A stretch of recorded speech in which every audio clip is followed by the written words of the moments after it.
Shalom, saudara-saudara yang kekasih di dalam nama Tuhan. Dimanapun Anda berada, pastikan saudara tetap rendah hati dan selalu bersyukur kepada Tuhan. Puji Tuhan, kita telah sampai di hari Sabat Tuhan. Marilah kita berdoa. Bapa di surga, Bapa yang Maha Baik, terpuji namamu Tuhan. Terima kasih dan terima kasih atas berkat dan cinta kasih Tuhan kepada kami.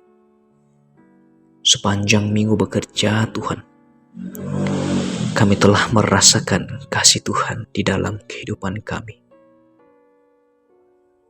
Itu terungkap dan terlihat dari mana kami melakukan aktivitas kami, pekerjaan, tantangan, usaha kami.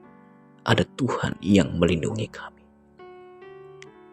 Bapa, mengawali akan hari Sabat kami. Kami rindu sejenak mendengarkan firman Tuhan. Untuk itu Tuhan, kuasailah hati pikiran kami dengan Roh Kudus Tuhan. Sehingga firman yang akan kami dengarkan itu boleh kami tanamkan di dalam hati pikiran kami, bertumbuh dan berbuah di dalam perbuatan kami. Bersama-samalah dengan kami sembari kami mendengarkannya ya Tuhan. Di dalam nama Yesus, kami berdoa dan mengucap syukur. Amin. Saudaraku yang kekasih dalam Tuhan, suatu kali ada seorang pemuda yang sedang melakukan persiapan untuk mengikuti ajang perlombaan sepak bola.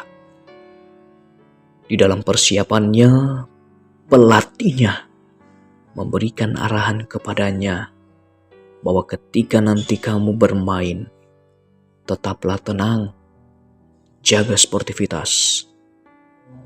Singkat cerita saudara, ketika sudah tiba di ajang perlombaan, saat pemuda ini sedang menggiring bola, di dalam dia melakukannya, tiba-tiba ada seorang yang mentekel kakinya sehingga membuat ia jatuh.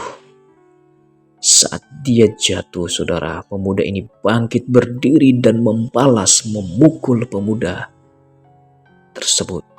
Dan pada akhirnya perkelahian pun terjadi.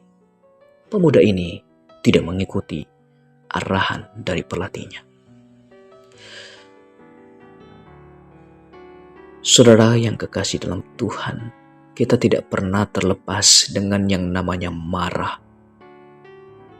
Semua kita pasti pernah merasakan dan pernah mengalami yang namanya marah. Kehidupan kita tidak pernah terlepas dengan yang namanya marah. Marah saudara, itu bisa memicu akan masalah kita semakin besar.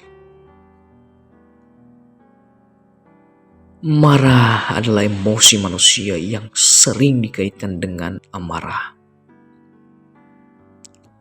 Itu dianggap mengganggu, mengancam, atau tidak adil.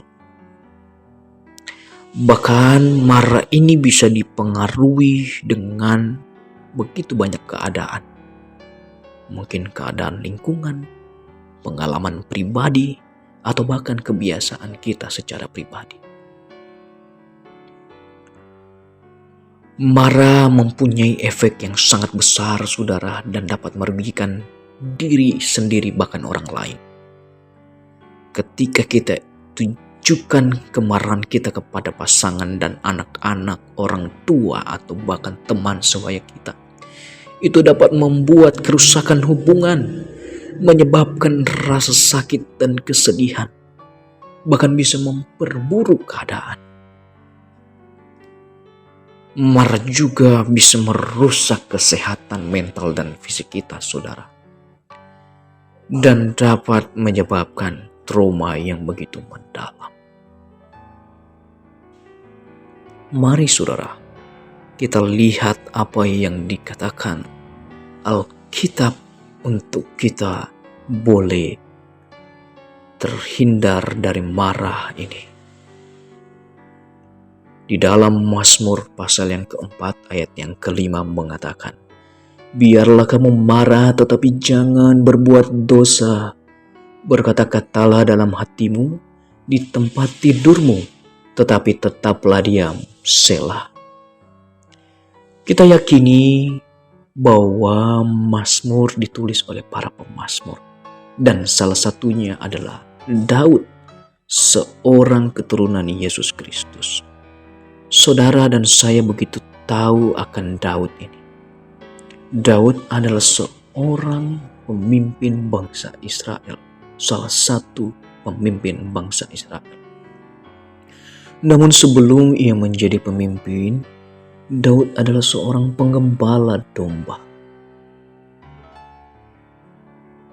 Di dalam dia melakukan pekerjaannya sebagai penggembala saat itu, saudara, ada banyak ancaman-ancaman yang Daud dapatkan.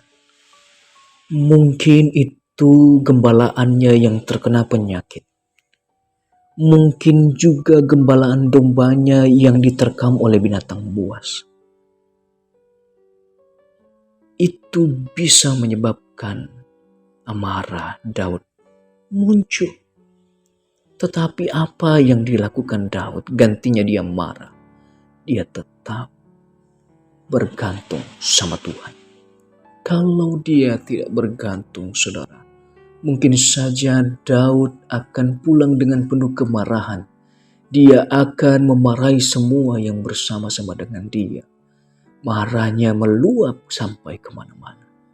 Tetapi Daud begitu tahu bahwa dia memiliki Tuhan yang mengasihinya. Itu sebabnya dia katakan di dalam Mazmur 4 ayat 5, biarlah kau marah tetapi jangan berbuat dosa. Berkata-katalah dalam hatimu di dalam tempat tidurmu, tetapi tetaplah diam. Daud memakai Tuhan sebagai arahannya. Di ayat yang keempat dia katakan, Mazmur 4 ayat yang keempat, ketahuilah bahwa Tuhan telah memilih baginya seorang yang dikasihinya. Tuhan mendengarkan apabila aku berseru kepadanya. Daud berseru kepada Tuhan ketika masalah itu ada. Ancaman-ancaman dia sebagai penggembala, ketika itu ia hadapi, dia bergantung sama Tuhan. Itu sebabnya ia tidak marah akan keadaannya. Malahan dia tahu bahwa Tuhan mengasihinya. Saudaraku yang kekasih dalam Tuhan, perenungan kita hari ini sambil menyambut Sabat Tuhan, marilah kita melakukan aktivitas kita khususnya di hari Sabat Tuhan ini dengan penuh kerendahan hati. Ketika amarah dan marah itu datang, berdoalah, berserulah kepada Tuhan. Tuhan mengetahui isi hati kita. Tetaplah diam, jangan meluap, sehingga itu tidak berakibat dosa kepada kita, bahkan kepada sesama kita. Biarlah kita boleh menjadi umat Tuhan yang selalu tetap rendah hati dan bersyukur kepada Tuhan. Inilah firman Tuhan kita. Tuhan Yesus memberkati kita semua. Kita berdoa. Bapa di surga, Bapa yang Maha Baik, kami telah mendapatkan pelajaran berharga untuk kami hidupkan dalam kehidupan kami. Kami rindu memakai Tuhan dalam kehidupan kami. Marah tidak pernah terlepas dalam kehidupan kami. Untuk itu Tuhan, kuasai kami dengan kuasa-Mu Tuhan, sehingga kami boleh rendah hati di dalam melakukan aktivitas kami. Apabila amarah itu datang, Tuhan ingatkan kami, sehingga kami Tuhan tetap boleh mengasihi sesama, bahkan kepada Tuhan. Terima kasih ya Tuhan, janji-Mu pasti kepada kami. Ini doa kami jagai sertai kami sepanjang satu Sabat Tuhan. Di dalam nama Yesus kami berdoa dan mengucap syukur. Amin.